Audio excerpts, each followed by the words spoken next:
Good morning, student. Class 7th, chapter number 2 in history portion.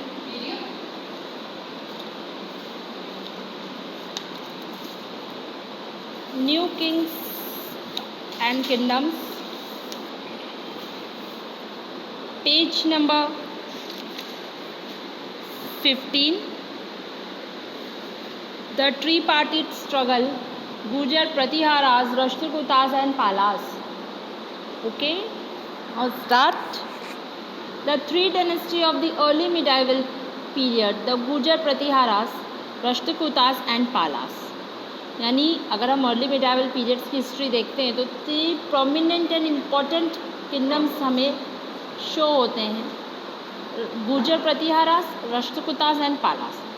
Fought with each other to acquire control over Kannauj.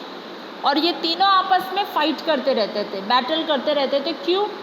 Kannauj पे over rule करने के लिए. अब भाई ये कन्नौज का क्या है, इसका क्या मसला है, देखते हैं. Kannauj was considered a hub of power on the fertile plains of the northern India. Kannauj जो है नॉर्दर्न इंडिया में एक फर्टाइल लैंड है, फर्टाइल प्लेन एरिया है. फर्टाइल मतलब जहाँ पर एग्रीकल्चर बहुत अच्छे से हो सकता है, फर्टाइल लैंड है, बेस्ट है एग्रीकल्चर के लिए. और नॉर्थ में था. It was an important center and trade and agriculture flourished in this area. ये एक important सेंटर था ट्रेड के लिए और एग्रीकल्चर दोनों के लिए. तो ऑब्वियस है, देखो अगर किसी भी किंग को अपनी कंट्री में इकोनॉमी यानी फाइनेंस यानी पैसे को बढ़ाना है तो वो 2 ही चीज़ें करेगा, या तो वो ट्रेड करेगा यानी बिजनेस करेगा, या फिर वो एग्रीकल्चर करेगा. तो ये दोनों ही चीज़ के लिए ये जो प्लेस थी कन्नौज वो सुटेबल थी. ऑब्वियस है, तो हर कोई इस पर रूल करना चाहेगा. Thus it was a matter of prestige to be ruling Kannauj. अब क्या हुआ था, अब ये अपनी अपनी इज्जत का सवाल हो गया था, यानी अपनी अपनी प्रेस्टीजियस का सवाल हो गया आपस में तीनों के लिए. आगे देखते हैं.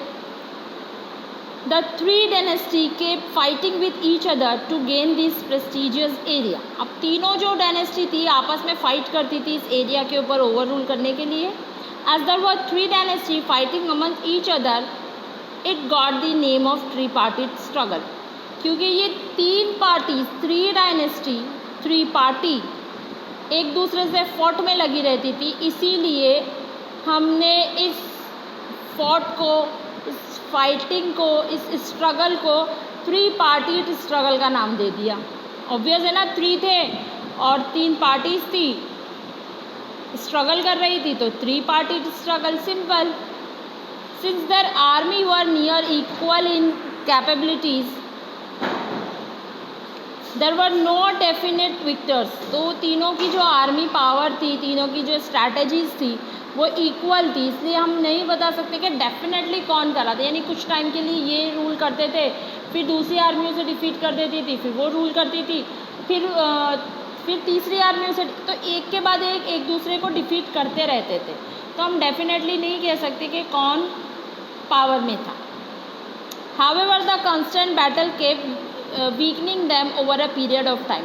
यानी टाइम चलते चलते ये बैटल्स जो है धीरे धीरे कम होने लगी. They did not realize this is an eventually rulers from other dynasty captured the territories for all 3 and these dynasty pursued simultaneously. यानी क्या हुआ, ये तीनों की तीनों डायनेस्टी इतनी तरह से कन्नौज पे डिपेंड हो गई थी, उसी की बैटल में लगी हुई थी, एक दूसरे से फॉट करने में लगे हुए थे कि अपनी बाकी की जो टर्चरी सिस्टम था, उनका जो बाकी का टर्चरी एरिया था ना, उस पर ध्यान देना ही भूल गए. फिर क्या हुआ, इसका फ़ायदा उठाया अदर डायनेस्टी ने. इन तीनों के टर्चरी सेक्टर को अदर डायनेस्टी ने धीरे धीरे अंडर कैप्चर कर लिया. The real power pass into hand of Chandelas, the Chauhans, the Paramaras and the other dynasty, all of whom are considered to be Rajput. क्या हुआ, धीरे धीरे इन तीनों की डायनेस्टी को चंदेलास, चौहान, परमारास और अदर डायनेस्टी ने कैप्चर कर लिया. और सबसे ज़्यादा जो पावर में आए वो थे राजपूत। ये लेट्स चेक जो है पेज नंबर 15 का, ये आपका होमवर्क है, इसे कर लेना। नेक्स्ट आते हैं द राजपूत पे। The Rajput were considered as the son of ruler. तो राजपूत जो है राजपुत्र वर्ड से निकल कर आया है। राजपुत्र यानी राजा का पुत्र, सन ऑफ किंग, तो यहाँ से वो राजपूत नाम निकला। Rajput were considered as the son of the ruler. They were known to be two descent, the sun and the moon gods, the Suryavanshi and the Chandravanshi respectively। और इन लोगों के जो डिसेंट यानी इनके जो सरनेम थे वो दो गॉड के, जो सन और मून, इन दोनों गॉड के नाम से निकाले गए हैं। सूर्यवंशी जो सूर्य देवता को मानते थे, चंद्रवंशी जो चंद्र देवता को मानते। तो रिस्पेक्टिवली यहाँ से इनके जो सरनेम है सूर्यवंशी एंड चंद्रवंशी वो यहाँ से निकल कर आए। In the northern part of India Rajput play a very important role between the 9th to 12th century. North part की बात करें यानी में ऊपर वाले पार्ट की बात करें कंट्री के, तो 9th to 12th सेंचुरी तक राजपूत का बहुत इंपॉर्टेंट पार्ट रहा है। They establish many independent state. उन्होंने बहुत सारे इंडिपेंडेंट स्टेट इस्टाब्लिश किए। There was no central controlling authority which could being them together into a single unit और एम्पायर। लेकिन इनमें एक चीज़ थी, ये सब अपने आप में इंडिपेंडेंट स्टेट पे थे। ऐसा नहीं था कि इनका कोई एक कंप्लीट यूनिफिकेशन नहीं था, इनकी एक यूनिटी नहीं थी।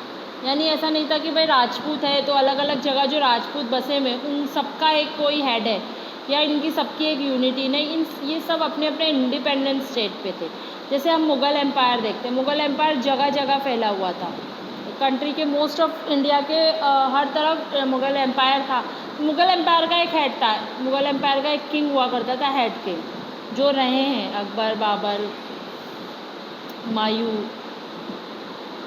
जहांगीर, ये सब मुग़ल एम्पायर के रूलर्स कहलाते हैं, प्रोमिनेंट रूलर्स। लेकिन ऐसे राजपूत में नहीं था। राजपूत में सब अलग अलग बटे हुए थे, इंडिपेंडेंट स्टेट लेके। Rajput kingdoms were the Chauhans of Ajmer and Delhi, Paramaras of Malwa region, Gahadavalas और Rathores of Kannauj and Sisodia of Mewar. तो ये अलग अलग जगह पर अलग अलग नामों से सरनेम के साथ बसे हुए थे। तो हम पहली बात करते हैं हमारे चौहान्स के बारे में। तो the Chauhans earlier known as the Chamanas. जो चौहान्स थे वो पहले छामनास कहलाते थे। Were the feudal lords during the rule of the Pratiharas. तो ये जो छामनास हैं ये कहाँ से निकले हैं? ये प्रतिहारास से निकले हैं। They establish their kingdoms first in Ajmer in 11th century and later acquired control over Delhi from the Tomars and shifted their capital to Delhi। तो पहले ये छामनास थे, प्रतिहारास से इंडिपेंडेंट हुए हैं, फिर ये चौहान कहलाए और 11th सेंचुरी के आते आते इन्होंने जब दिल्ली पे कंट्रोल किया तो ये तोमर्स को इन्होंने हराया और दिल्ली पे इन्होंने अपना कैपिटल शिफ्ट किया। Prithviraj Chauhan was the most famous ruler of this dynasty. तो जो पृथ्वीराज चौहान थे, चौहान्स ने दिल्ली पे कैप्चर किया तोमर्स को हरा के, ठीक है। तो पृथ्वीराज चौहान जो थे चौहान डायनेस्टी के बहुत इंपॉर्टेंट रूलर माने जाते हैं। We got to know about him from an epic poem Prithviraj Raso. इनके बारे में अगर हमें कुछ ज़्यादा जानना है तो हमें पृथ्वीराज रासो की जो पोएम है उसे देखना पड़ेगा। रिटन बाय कोर्ट पोएट चंद्र बरदाई। चंद्र बरदाई ने लिखी थी, जो पृथ्वीराज चौहान के कोर्ट पोएट थे। He fought 2 battles at Tarain now in Haryana with Mohammad Ghori. इन्होंने 2 बैटल फॉट की थी मोहम्मद गौरी के साथ, battle of train 1 and battle of train 2। एक के बाद हुई थी, फर्स्ट हुई थी 1911 में, सेकंड हुई थी 1912 में। फर्स्ट में आगे पढ़ते हैं बैटल ऑफ ट्रेन के बारे में। द बैटल्स ऑफ ट्रेन, ये है मोहम्मद गौरी।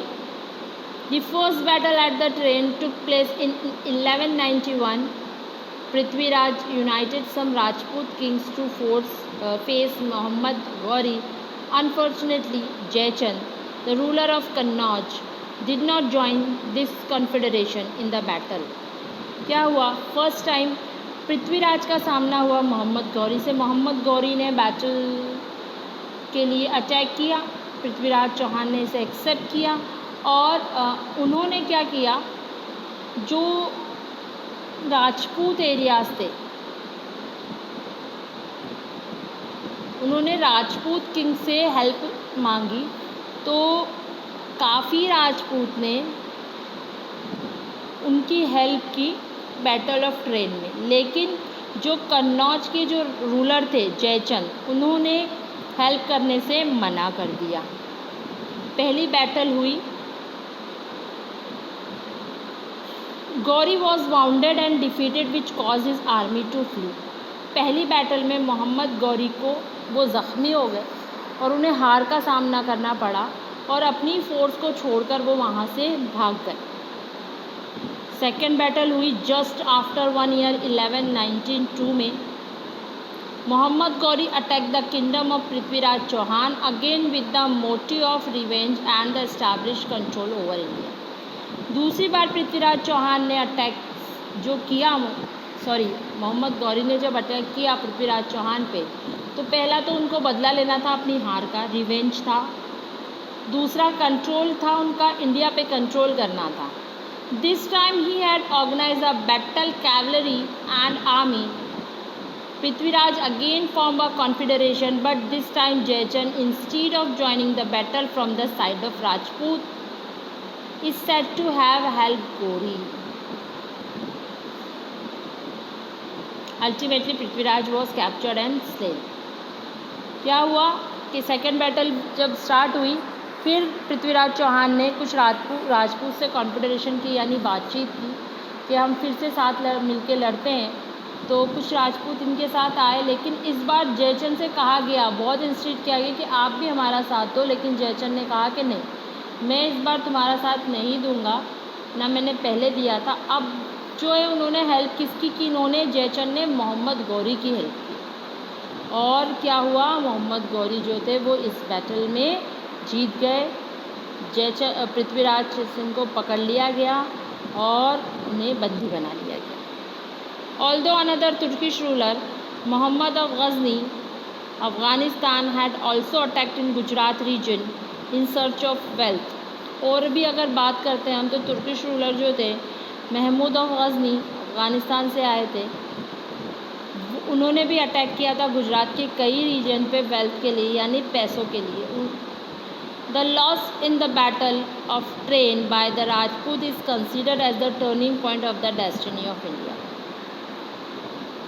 बैटल ऑफ ट्रेन के बाद